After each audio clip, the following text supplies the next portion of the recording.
Hello. Hope you're doing well this week again. Lots of stuff going on. If you want me grumpy, then stay till the secrets. I'm going to try to keep it on the up and up here. Keep you happy and positive about all the things that are happening in the startup community. The big news this week, of course, is that Oregon is well known for food, but it's known for more than that. So one of our organizations is embracing a kind of broader perspective on the types of startups they can be supporting through their programming. I will get into that real quickly, but first, some news items I just want to mention. I noticed this week that PDX Women in Tech, one of the most well-loved and revered professional organizations that unfortunately had to shut down several years ago, seems to be back. They seem to be rebooting PDX WIT. So if you were a fan of PDX WIT and all the events that they did around the community and the great community that they created, have hope, because they did a PDX WIT reboot meetup this week, and I'm eager to hear what comes out of that. Madrona up in Seattle, our friends at Madrona, who are venture capitalists in Seattle, but who have invested in Portland from time to time, put out a really interesting piece. It was shared on the Portland Startup Slack. If you're not part of the Portland Startup Slack, please join the Portland Startup Slack. Super easy, super open, available to anyone. If you're interested in connecting with people in Portland, the Portland Startup Slack is the best place to do it. But anyway, Caleb shared it on the Slack channel, talking about fundraising in the AI era. So some really good insights. If you think you're building a venture scale startup, if you're interested in pursuing venture capital, and if you're building an AI enabled solution, and I mean, really these days, who ain't? Some good feedback for you, and some good direction and insights from Madrona. And then another quick news item: Portland startup SkyPoint announced a fully integrated AI platform for the operators of senior living facilities. I didn't see a lot of news popping about it locally, but I just caught it at the last minute, wanted to mention it. I met the founder of SkyPoint long ago, actually at the Google Cloud offices in Portland way back when, in the cafeteria. But they've been doing really well. This was a big announcement for them. I will probably try and write up more next week, but wanted you to know because you're here and we're hanging out, and I thought I'd tell you so you'd have that little trivial knowledge about what's going on. Okay, let's get into the big news, which is our friends at Oregon Entrepreneurs Network, the OEN, as the cool kids call it, have had, these flirtations with angel investing over the years. So way back when, there used to be Angel Oregon, that was kind of a separate program. And then I think, if I'm remembering correctly, OEN kind of acquired Angel Oregon, started to run it, ran it for a long time. It just kind of ran its course sorry, something's going on my computer. It just kind of ran its course like so many things do. And so they kind of sunsetted that program. And then while Amanda Oborn was the head of OEN, she decided to reboot some of this activity with a really, funny and punnily named event called Angel Food, where previously Angel Oregon had been primarily tech focused, and not really stretching much beyond that. But Amanda Oborn's expertise, she's now the CEO of a cider company in Washington. Amanda's expertise was really in the food industry. She had come from EcoTrust. She had a wealth of knowledge, and she brought that to OEN. And so Angel Food became the reboot, talking a lot about reboots here, became the reboot of the Angel Oregon program. Fast forward to today, and Angel Oregon has expanded to be Angel Oregon Tech, Angel Oregon Life and Biosciences, and Angel Oregon Food until now they've now decided that food is really too limiting for that group. So Angel Oregon Food has now become Angel Oregon Consumer Packaged Goods, so Angel Oregon CPG. Now, what this enables them to do is embrace the broader CPG industry in Oregon. And, you know, as my good friend and former co-founder Mitch Doherty likes to say, Oregon is the Silicon Valley of consumer products, or the Bay Area of consumer products, depending on which reference point you like to use. Anyway, his premise was always that there is more knowledge, understanding, and expertise around consumer products in Oregon per square foot than anywhere else in the world. So it only makes sense that Angel Oregon decided to expand their purview, decided to incorporate more than just food and beverage, and now support CPG writ large. So I'm really eager to see what happens with the program this year. It's coming up in the spring. I believe it starts in March. So if you're interested in both the educational component and competing in that program, I suggest you take a look. I, of course, will link it up. And there's a whole like wraparound support and mentorship portion participating in any of the Angel Oregon programs. So if you're working in CPG, please get those applications in. And of course, I would expect tech and life and bioscience to be coming up quickly as well. All right. So congrats to our friends at OEN on this kind of retooling and repositioning of Angel Food into Angel Oregon CPG. And again, really look forward to seeing what startups come through. Are you on the social media a lot? What about your kids? Are your kids on the social media maybe too much?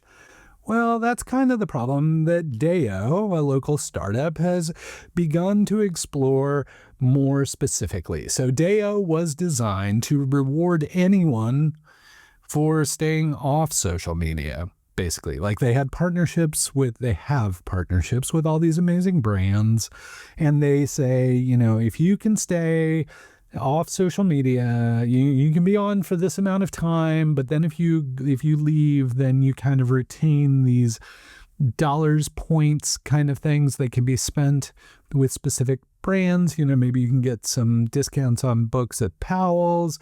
Maybe you can get a Rumple blanket. Maybe you can get, you know, some makeup at Sephora, like those kind of things. So giving you a reward for limiting your time on social media. And what they discovered as they were working with their customers is that a lot of parents were really interested in using this kind of carrot versus stick to help their kids manage the amount of social media they consume on any given day.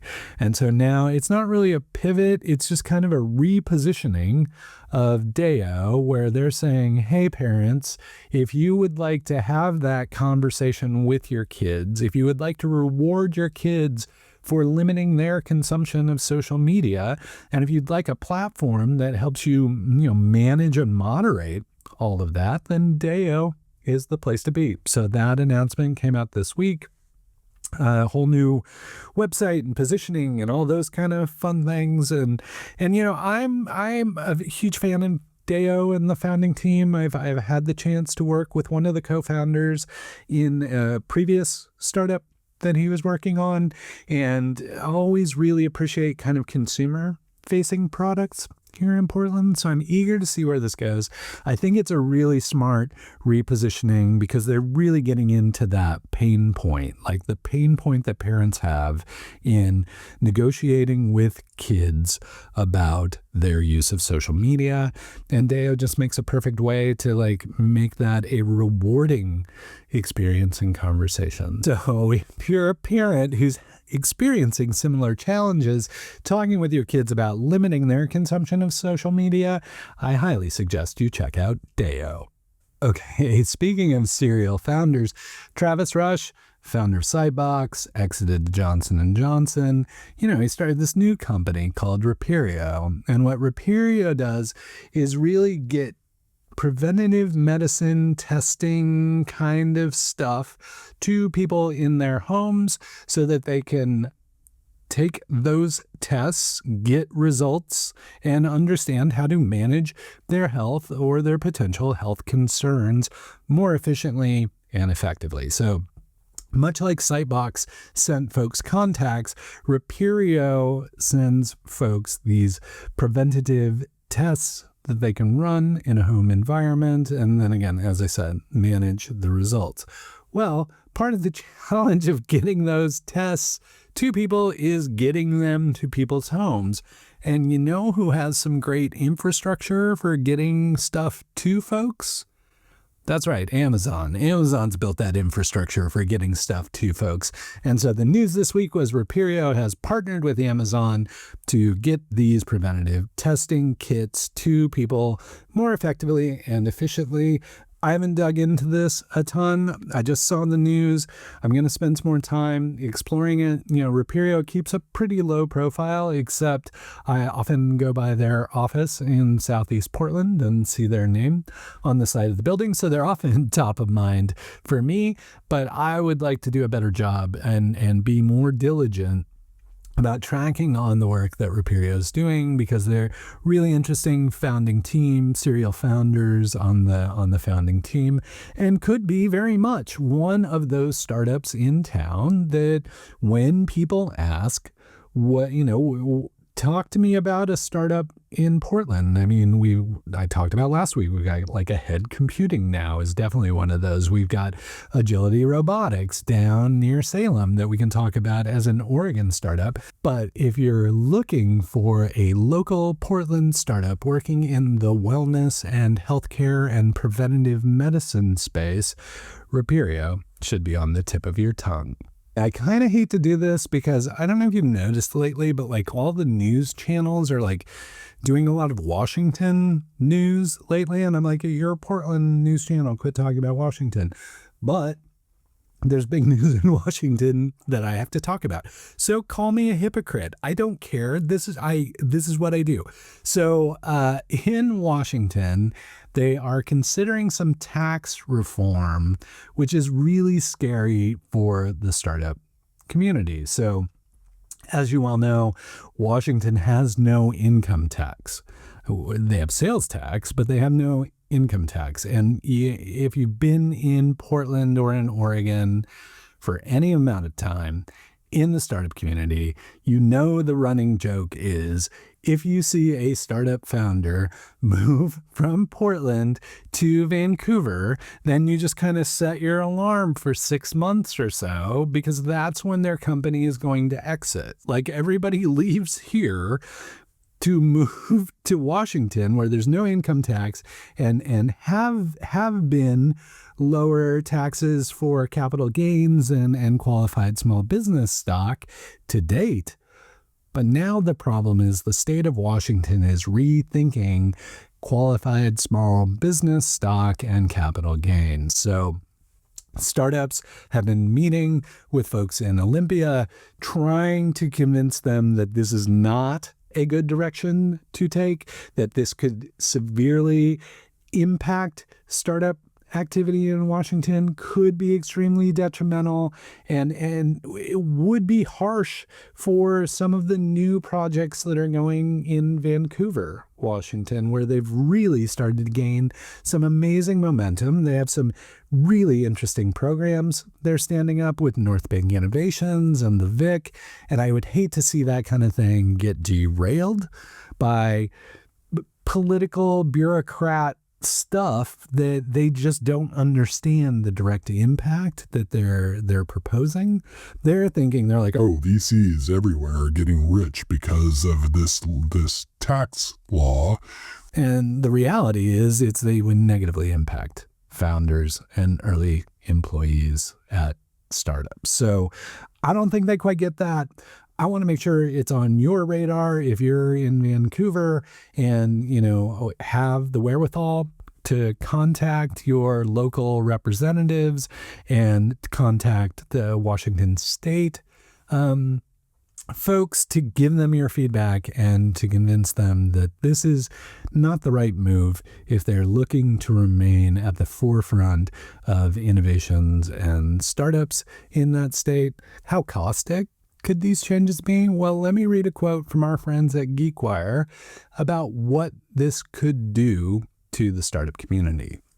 It would mean startup founders or early employees who take stock instead of a bigger salary, and investors who back early-stage companies would owe new taxes, potentially totaling tens or hundreds of thousands of dollars when a company is acquired and goes public. That's not good. On the other hand, if they want to go forward with that stuff, Portland is more than happy to have more founders here building things if they need somewhere else to live and hang out if Washington passes those laws. So just saying, it's kind of one of those bittersweet kind of things. I mean, we're right here. It's just a river away. So we would love to have some of that brain gain from the brain drain leaving Washington and around innovation and startups if Washington chooses to pursue that. I mean, who am I? Who am I to say what the Washington state legislature should do with their tax law? I am just someone on the YouTubes and the internet. So be aware of that. If you're in Vancouver, seriously, contact your folks, contact your representatives, tell them how detrimental this could potentially be. If you're elsewhere in Washington, I encourage you to do that as well. If you're, among my friends in Walla Walla, Washington, please contact the folks in Olympia, tell them this is a dumb idea because, as much as I like to have this friendly rivalry with Seattle and Portland or, Vancouver and Portland, that's playing dirty. Like having them change the law so that we get a little upside from it, that doesn't feel fair.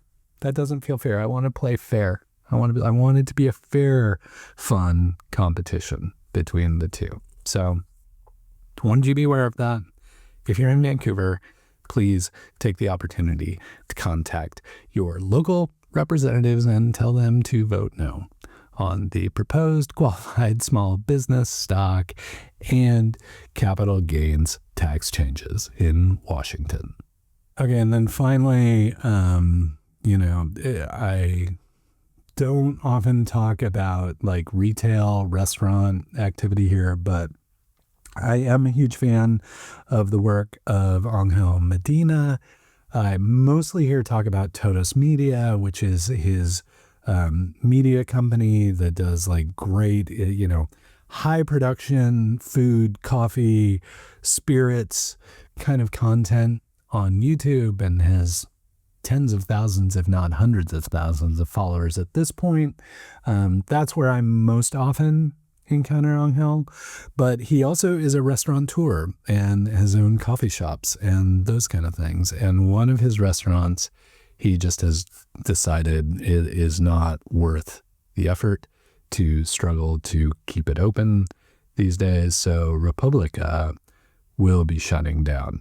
And that is awful and tragic and will be a huge loss to the Portland restaurant community. Really put us on the map for elegant Mexican cuisine in a way that was revolutionary and innovative for our community and for which we gained tons of accolades and, popularity because of the work that they did at that restaurant. But he has made the business decision that given the current environment, they're going to need to shut that down. So I will link up the post. Read the post, even if you don't care about restaurants, even if I don't even think this is possible, but even if you don't like Mexican cuisine, read the post. I mean, Angel is an amazing writer. As hard as it is to take in the scope of what he's sharing and the impact of what he's sharing, it is always beautifully written. I hate to say, I enjoy his writing regardless of what he's talking about.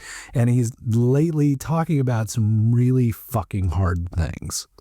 So please do yourself a favor, read the post I link up, subscribe to his Substack, stay in tune with what he's doing, subscribe to Totus Media on YouTube because it's excellent content. Everything he does with content is excellent. Everything he does with food is excellent. Everything he does with coffee is amazing.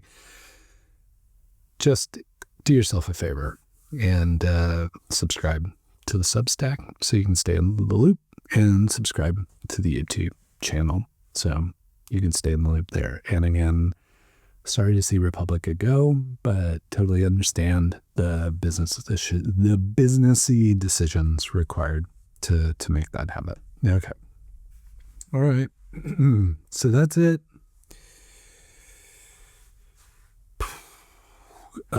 This week is heavy. It's just you and me now.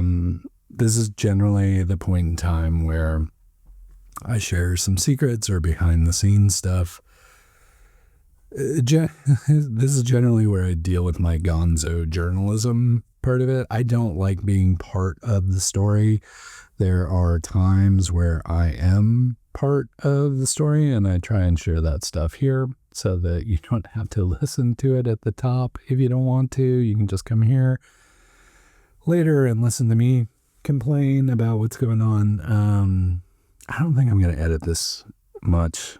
I don't really feel like editing this week. I feel like stream of consciousness is just kind of where I'm at this week, and energy levels really low and it's sad because on the positive side, like somebody told me that apparently I got mentioned like at an all hands meeting at OHSU, Oregon Health Sciences University up here in Portland, which is a world-renowned medical university, and that was odd and humbling to hear that. So I thank you. I don't know why that happened. I mentioned GeekWire earlier. Technically, which is a publication that originally started in Philadelphia, was kind enough to mention me and my work in a write-up on the Silicon Forest and the CHIPS Act, just delving into nostalgia and history a little bit, way back when. I started Silicon Forest in 2007. And soon thereafter, I began to encounter other people like, Jeff Slobodski and Dusty Davidson in Omaha with their Silicon Prairie News, and eventually the big Omaha event.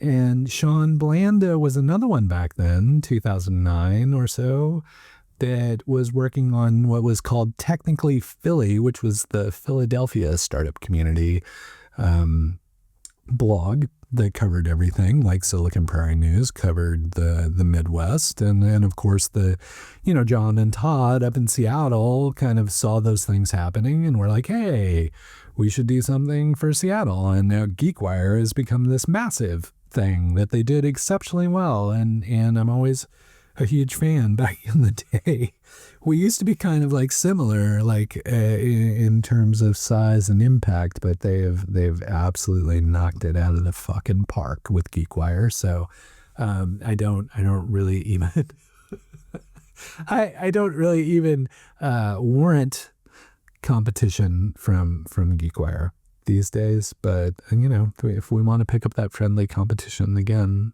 we can, especially if their team wins the Super Bowl. They may be a little heady about competition, and there may be another opportunity there. But it was just, it was one of those really, technically mentioning Silicon Forest kind of took me back to when all of those publications, and what was the one out in New York? I'm spacing the one out of New York. I think it began with the C, that, they would write about what was going on in New York. And, there's obviously Silicon Slopes out of Utah. And, there's just all these, there were all these little blogs that were like, we're really passionate about our startup community and we're going to talk about it. And there was the Bend one, the In Bend one. Anyway, their Boise one. So, yeah. That was just a really flood of nostalgia when I saw Silicon Florist mentioned in technically. So that was nice of them. What else happened? I met with a bunch of founders, been reaching out to a bunch of people in the community, people I haven't connected with in a while, just to catch up with them and see what's going on. Obviously I have ideas about what I should be doing this year. And all those kind of things. And then our friend Josh Carter, who I mentioned was on a podcast last week that you should go listen to, who mentioned had a LinkedIn post about the concept of the word startup and how startup, for many of us, had a very specific definition, and his argument was that it's time, much with the way Angel Oregon kind of expanded their purview, it's time we kind of expand the definition of startup and what that means and what type of company that is. And it created some good discussion there on the LinkedIn. And I chimed in a little bit, but it reminded me of this video that I had recorded about a year ago.